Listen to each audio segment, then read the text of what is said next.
तो आप जानते ही होंगे, इसका नाम है चंदन उपाध्याय। और ये भोजपुरी में इतना अश्लीलता फैला कर रखा है ना, जिसका कोई जवाब ही नहीं है।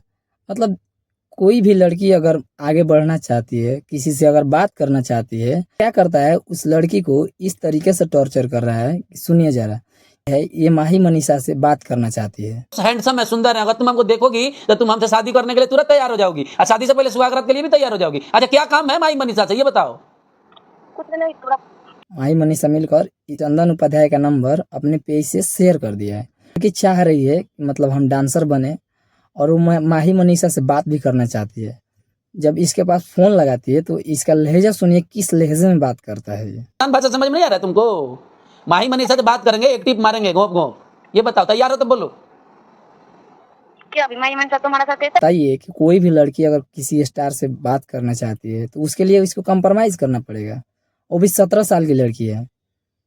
17 साल की लड़की को ऐसे बोल रहा है कि हमको जीजा बोलो, हमारे साथ कंप्रोमाइज करो। ये है भोजपुरी इंडस्ट्री का काला सच्चाई। इसलिए ना भोजपुरी इंडस्ट्री पूरा बदनाम है। ऐसे ऐसे लोगों के चलते आज भोजपुरी इंडस्ट्री इतना गंदा हो गया है। कितना बार समझा रहे हैं, बात करा देंगे। तुम काहे परेशान किए हो हमको? पहले मेरे खोपचे में आओ एक बार, बाबा के कुटिया में, उसके बाद बात होगा। हीरोइन बनना है? बॉलीवुड में सबसे ज्यादा गंदगी होता है, लेकिन बदनाम कौन है? भोजपुरी इंडस्ट्री। क्योंकि ये सामने, वो तो दिखता नहीं है ना, पर ये सामने दिखा रहा है। ये सामने दिखा रहा है कि हम क्या हैं, हम क्या करते हैं और क्या कर सकते हैं, ये दिखा रहा है।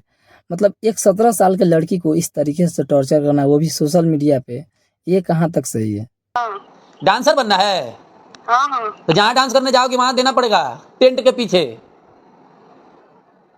मंजूर है? और इस पे कोई आवाज उठाता है तो लोग बोलते हैं क्या, कि इसको गाली दे रहा है, ये अच्छा नहीं कर रहा है, ये अच्छा कर रहा है। ये जो क्रिएटर कर रहा है, ये आप ही सोच कर देखिए कि कितना अच्छा काम कर रहा है।